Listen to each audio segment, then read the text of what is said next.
Welcome back to Alive and Well's Daily Dose, your daily dose of support. And I'm really excited for our topic today as we talk about improv.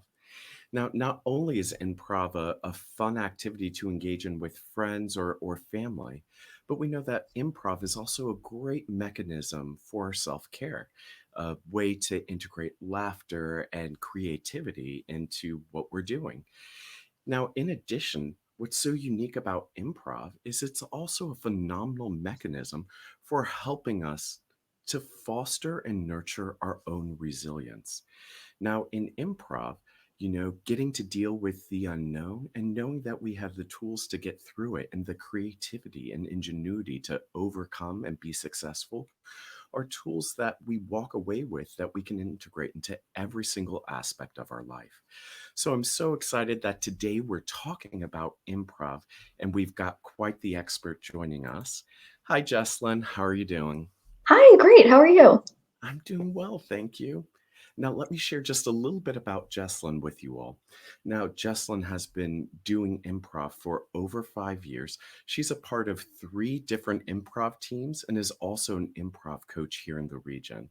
And so we're so excited that you're going to be sharing your wisdom with us, as well as teaching us some techniques of how to get started and how to integrate this as self care, as well as to build our resilience.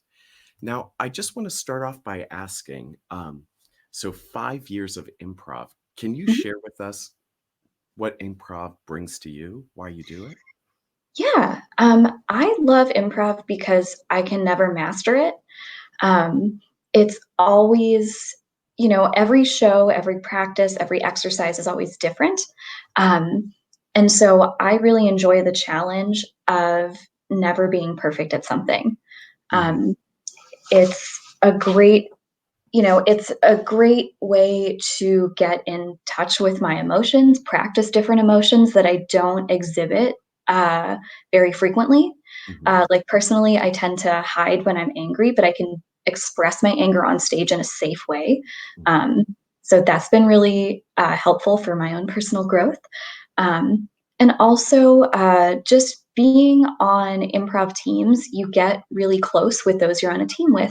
So, strengthening those bonds, building them, and then just having fun and laughing with your friends has been what keeps me coming back. Wonderful.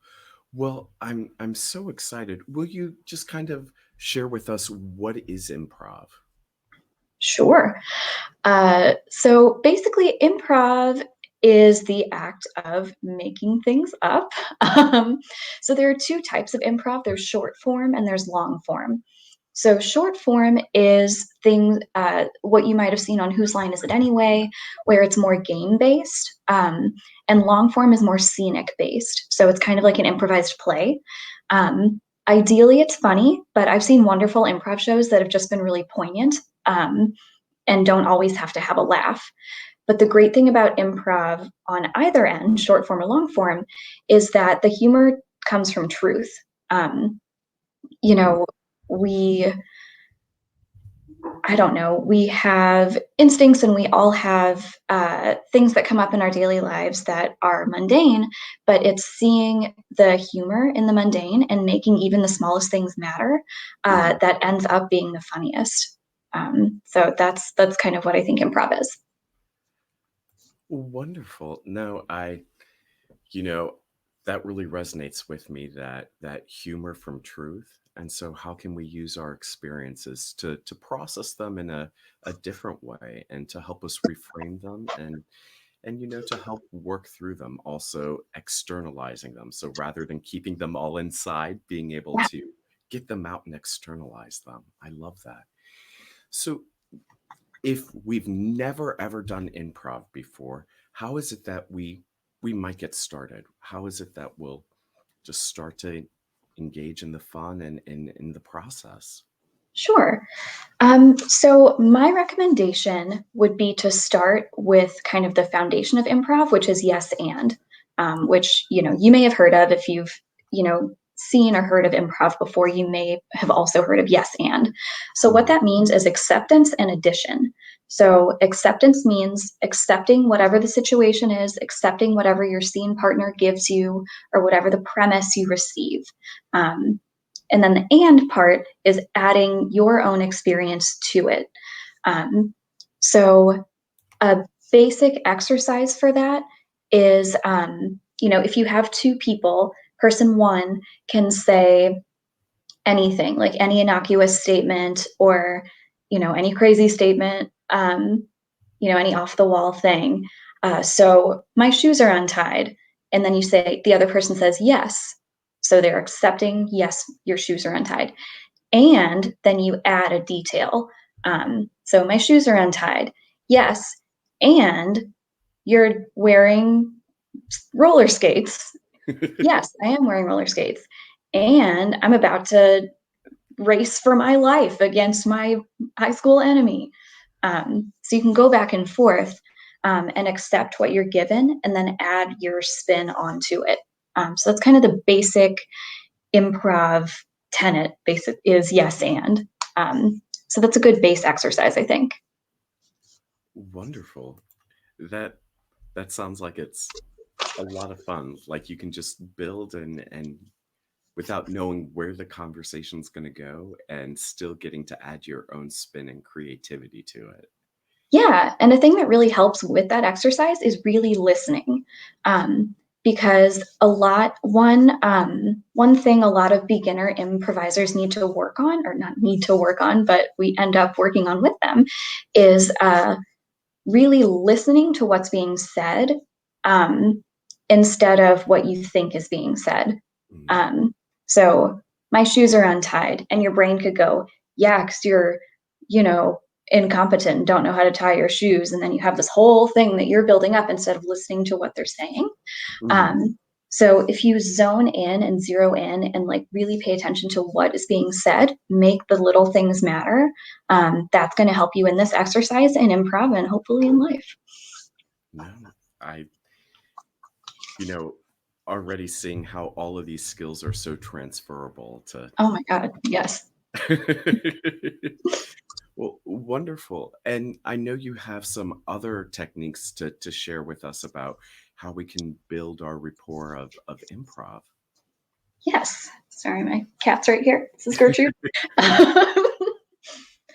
so, yeah. So the things that improv has taught me, and you can get skills from various exercises. Um, so, trust and being vulnerable, those are really big things in improv, and Mhm. hopefully, you can get to exercise those in your life. Um, Trust that your teammates, your scene partners, your family, they are here for you. They have your best interests at heart. Um, and then trusting them with yourself, being able to be open, and being able to give your full self to your scene partner. And that goes hand in hand with also being vulnerable.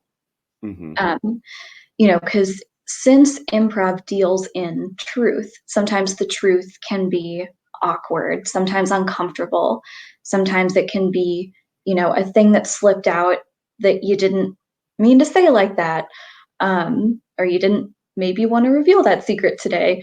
But here we are. So if you are able to build or maintain trust with those that you're doing a scene with or those on your team, it lends itself to deeper scenes and then more earned laughter later because it's even more, um, I don't know, deeper truth, I guess. Um, Embracing mistakes, embracing failure because you can't fail.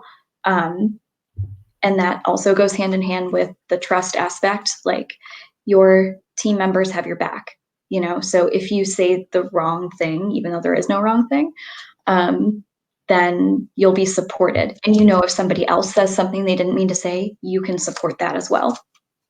Um, so, some exercises to help with that. Um, I really love exercises where you're all in a weird place, you're all in just a weird, silly activity. And one of my favorites, I do this with the team that I coach, when I can feel that they're getting too much in their heads and thinking about, oh no, what I did is embarrassing. There's an exercise called This Is Where I Keep My Pants, uh, which I love. So This can work over video chat or in person if you're quarantining with a group. As long as you have a video capability, that's what's important because you are going to be mirroring, so copying the motions, the sounds, the body language, the tone of voice, the facial expression of the person doing the action. Um, Hmm. and then you are going to try to replicate it exactly. So if you're in person, you'll be standing in a circle or just standing across from each other if it's just two of you. Um, and you're going to walk toward one person and with a particular tone of voice, with a particular body motion, you'll walk across them and say, "This is where I keep my pants." Um, I don't know why. It's "This is where I keep my pants," but that's how it's been passed down. So, like, if I was going to walk across the room and say, like, "This is where I keep my pants," then the other person who I'm giving that sound and action to would try to copy exactly what I do and give it to a different person or give it back to me if it's just the two of us. Um, so, what ends up happening is you're all put in this space where you're a little bit vulnerable because no one does that in real life. uh, so you're vulnerable together. That builds trust and community. And also, you get to laugh at yourself because obviously this is very silly. The other thing that ends up happening is that as much as you try to replicate exactly, because you're two different people or five different people or however many people, you can't replicate it exactly because each person is different. You all put your own spin on it. So, what happens is that sound and motion ends up changing as it passes through the group and you get to see what you end up with, which is different than what you started with, but still valid and still really fun. I love that. It's this unique spin on the telephone game to see how it ends up. Yeah, exactly. Oh, that's wonderful. Now, if we're trying to start off and we might be in a home with our family, our loved ones, or we might be, doing this over video, how is it that we might get, just the ball rolling if people are a little anxious or if people are nervous about engaging in the process or they're worried about feeling silly or saying something wrong or making a mistake, even though you shared that there's no such thing as a mistake in improv. Yeah, easier said than internalized. How is it that you find, like, with your team that you coach, that you get them kind of involved in the process? Yeah. So, one thing that can help is doing things that are more physical than verbal. There's a couple exercises for this.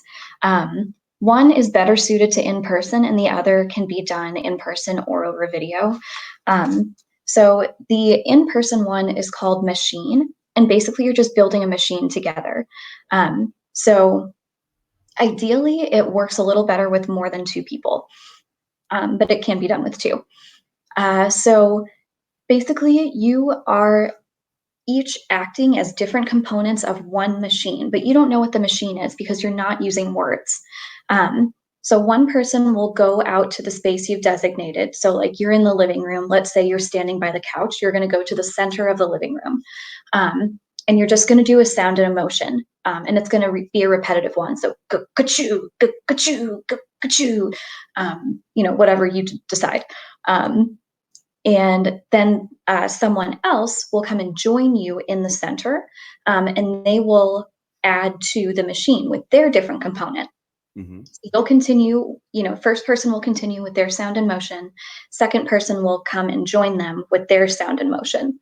Eventually, once all the people are in there doing their sounds and motions together as the machine, one person will name what the machine is. And again, there are no wrong answers because literally this machine does not exist. So it can be the laugh machine, it can be the I hate this machine, it can be anything. Um, and then you can speed up the machine, you can slow down the machine. So if you're choo choo if you're speeding it up, choo choo choo choo choo when they slow it down. Um, so what that does, again, it kind of puts you in a slightly vulnerable, slightly silly place, but you don't have to think about, oh my God, what am I going to say? Is it funny? Um, So that's one exercise that's better in person. Another that can be done in person or over video chat, which this is my favorite. I call it red ball. Um, so this is another this is mostly physical, but it's a little bit vocal. But you don't have to add anything. You don't have to be funny. You don't have to do anything. If you have a sullen teenager who you can, cajole to participate, all they have to do is pass this thing around. So whoever's starting, you're going to take from your imaginary tool chest a red ball. This ball has a specific weight. It has a specific shape. And you're going to label it, red ball, yellow ball, blue ball, whatever you choose. So you're going to pass it to someone in your circle, and you're going to say, here's a red ball. And they will accept it, and they will say, thank you, red ball. They will pass it in the same manner to someone else in the circle. So, person 2, here's a red ball. Person 3, thank you, red ball. So that'll go around. You don't have to pass it to the person next to you. You can pass it across. You can throw it. You can, do whatever. Just maintain the size and weight of the thing. Eventually, you'll get tired of the red ball. So you can take anything else out of your tool chest.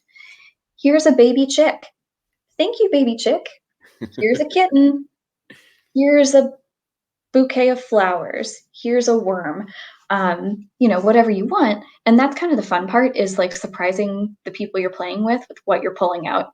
I think on one of these games, I dragged a grandfather clock out of the closet, imaginary. Um, and it was fun because you get to play with different weights of things. I'm very short, so dragging a grandfather clock is a little difficult. So that was fun to play with. And you can also have multiple things being passed around at the same time. So that's where you get to use your memory. Okay, what was the red ball? Okay, it was like this. It was a little heavy. Okay, if there's a beach ball, it was bigger and I can throw it. So again, it gets you in that slightly vulnerable, slightly silly place. You don't have to think about anything, just receive and pass. And you're saying you're accepting the gift that you're given by repeating what you're given. So thank you, red ball. And you're saying thank you. So those are kind of easy kind of intro things for people who, maybe are worried about being funny or, don't want to think too much about words. Yeah, I think some of those physical activities might be a little bit easier for me to start because I know in my head I'm always worried about, is it going to be funny? Am I saying the right thing? And Mhm. wanting to be funny. And then it seems like when I try to be funny, it doesn't Ugh, necessarily come off funny, or maybe it's just yes, funny in my own head. And that never stops, even after 5 years of improv. no, so I really enjoyed those physical ones, especially to get the quote unquote ball rolling Mm, and getting people engaged. And I think it's a fun way to get, whether you're an adolescent or a child, and also thinking it's easy for all people to kind of participate regardless of what your age is. So that's really great. Are there any other tools or techniques that you want to share with us as we're building this improv self-care toolkit? um, let's see. Yeah. Um, so one thing that I've mentioned aspects of that I think is really important is called group mind, which sounds kind of like a cult, but it's not much. So group mind is it's born from the trust, vulnerability, and closeness between your group. So be it your improv team, your close friends, your family, whoever you're, social isolationing with. Um, that connection that you all share is called group mind, whatever you want to call it. So what that how we use that in improv is we can kind of move as one group. Like if you've ever seen like a flock of birds going in the sky and they all know to turn one way or the other at a given time, that's kind of an animal representation of group mind. Um, and so you probably already have this with people you are, isolating with, or with your improv team if you're an improviser. Um, but if you can continue to build that through vulnerability, discussion, trust, um, through just connecting with those around you, that is, one of the foundations of improv. And it's hard to do good improv if you don't have good group mind.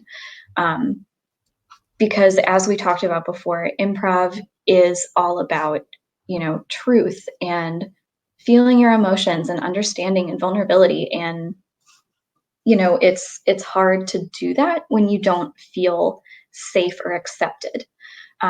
So if you can work on, projecting that to those you're with and accepting that from those you're with, that'll build stronger connections. You'll be more inclined to accept the mistakes of those around you and support them. Um, and hopefully, you'll also come to know that any mistakes that you make are also supported and accepted by those around you. I love that. And as I'm learning about this, it's really interesting. We're thinking about, improv as a team activity, kind of building those bonds, increasing trust, allowing for vulnerability to surface with one another. Even, for all ages, getting to engage our creativity and even our imagination and allowing it to kind of run free, as well as just a means and mechanisms for processing difficult emotions, and finding ways to reframe those emotions and getting to laugh about it. So I'm wondering, as we conclude our time learning about improv, if there's anything else that you kind of want to share, or any tips or tricks that you think might be important as we integrate this into our self-care and really work on building and nurturing our resilience. Sure. Let's see. I have a few thoughts. Mhm. So, first of all, I mean, improv is about laughter. So, try to find things to laugh at, not in a mean way, but, humor comes from truth. Humor comes from the small things. If you can learn to laugh at little things each day, laugh at yourself, um, it kind of can relieve some pressure that you might be feeling. Um, and also just accepting what's going on. Like we were talking about before, acceptance is such a big part of it, of improv. And I've been definitely needing to practice acceptance lately, Uh, and also, like, two things can be true at the same time. That's kind of the yes and. Mhm. You can be mad at someone and they can be right. Or, you know, you can be thankful that you have to stay at home and frustrated that you have to stay at home. Like, it's not a zero-sum game. And Mhm. that's what we deal with a lot in improv is, two things are true at the same time, and the friction between those is where humor comes from. Um, so there's a lot of humor to be found in our current situation, in the small things. It's scary. It's a lot, um, and also, uh, there's a lot that can come out of it. Um, and yeah, I don't know. Yeah, acceptance has been a really big thing that I've been trying to practice, and just finding the humor where I can. I love that. I've got a few group chats this weekend coming up, and it's one of those things where we're finding, even though we're wanting to socially engage while remaining physically distant, that it doesn't seem like too much new is going on in our lives right now. So Mhm. this is a fun way to kind of mix things up, get to incorporate humor, and I love that. How is it that we can find the humor in a difficult situation and process some of those emotions? And I think you're definitely not alone in the acceptance thing. I'm Mhm. definitely right there with you.